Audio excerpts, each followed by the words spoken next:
Hello, and welcome to another episode of Let's Play with Peppers. Here we are again in episode 4 of Aces High.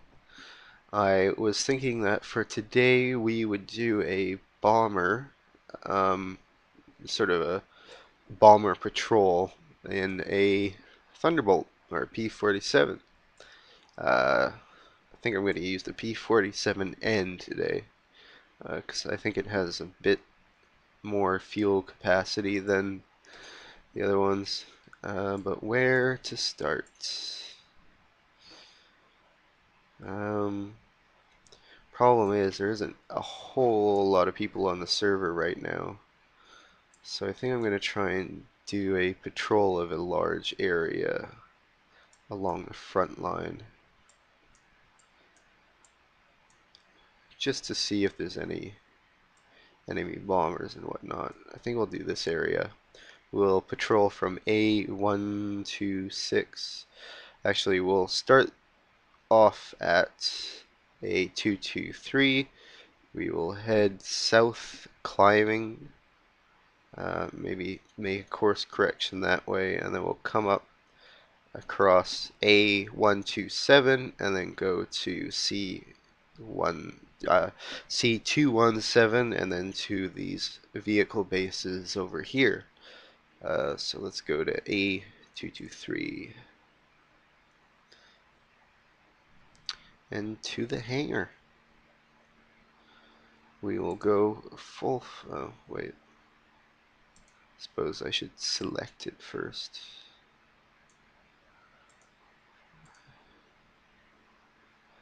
P-47N. I think we'll get 2 drop tanks.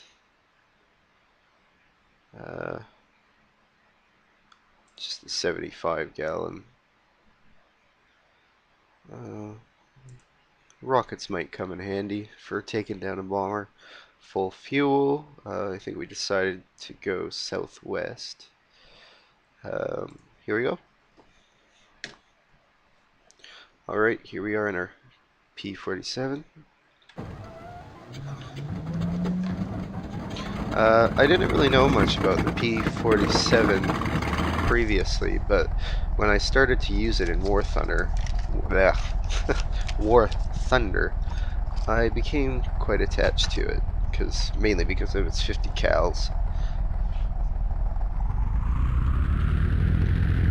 However, I find a lot of people who play War Thunder don't really like the P-47, and that is primarily because in War Thunder you usually don't get into dogfights at 20,000 feet, and it was at high altitude that the P-47 really came into its own. Low level it was good as a ground attack, but high level is where it was really good as an air-to-air combat plane. Here we go, we're airborne. I believe the full name was the Republic Thunderbolt P-47N in this case. Alright, we're gonna go put our nose south, climbing as much as possible.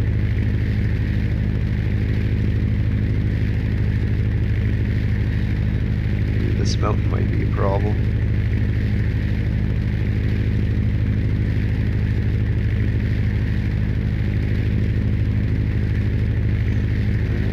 I think we're good. We're alright. Okay, there we are, south. I don't think I'm going to put it in autopilot yet, because I still want to get it over this mountain. I think I'm going to level out so I can gain a bit of speed before I get there.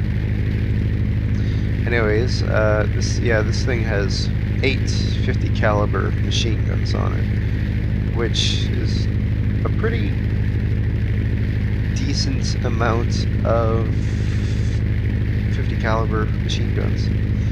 I haven't yet gotten behind somebody to shoot at in War Thunder yet in this thing, but I'm hoping that it's just as satisfying as it is in War Thunder.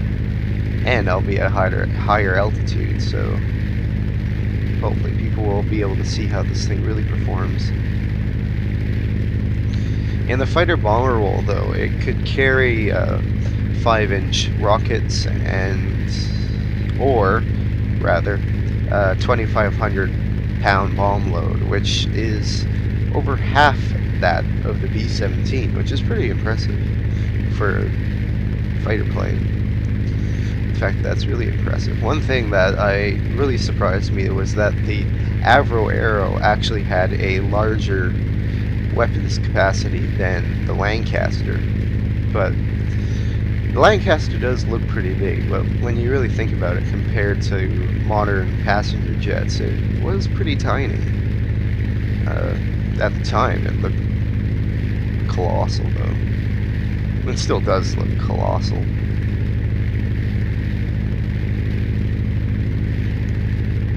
I am hoping that I can finally get my first online kill today.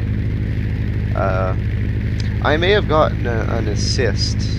I'm gonna have to just go around this. Really don't have that much speed to begin with. Which base? That's a good thing. That's why I'm doing this. So come on, base. Let's attack our base. Alright, now that we're past this, we can set our bearing. I do have to say I'm quite happy with this Logitech joystick, the Extreme 3D. It was cheap, but it works really well, and it feels good. It just feels rather natural. Alright. There we go. Autopilot on. Now we can start looking around. Another thing with the P-47N was the wings had to be redesigned to fit new fuel tanks, because it was primarily made as an escort for the B-29s in Japan. So they had to redesign the wings to fit more fuel. So when they did that, rather than having the tipped wings, they have the flat edge wings, which actually helps with the roll.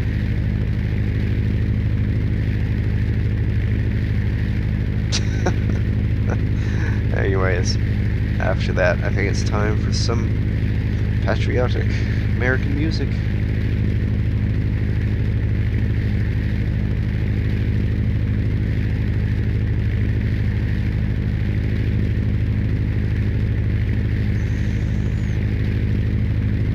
Yes, I think that's enough of that.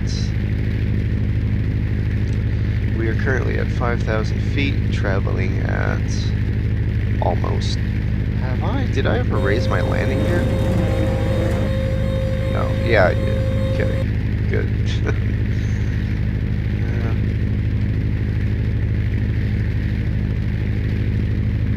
So I think we'll go down into the corner of the next sector, and that's where we'll make our turn to the east.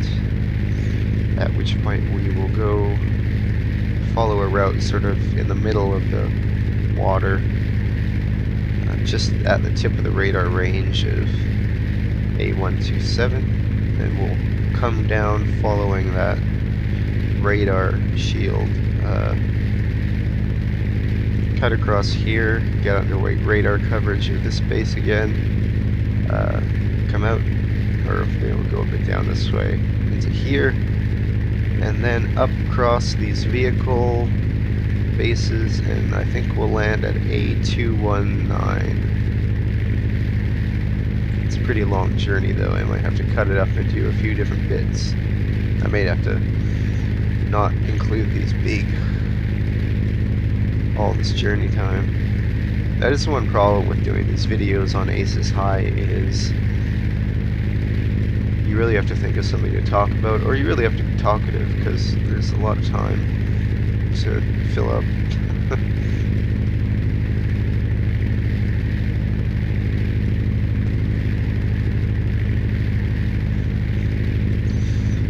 Nothing in sight yet, although I think we're still far behind enemy front line. I'm gonna give it a break, and I'll come back to you once I've started my approach on A127. See you soon.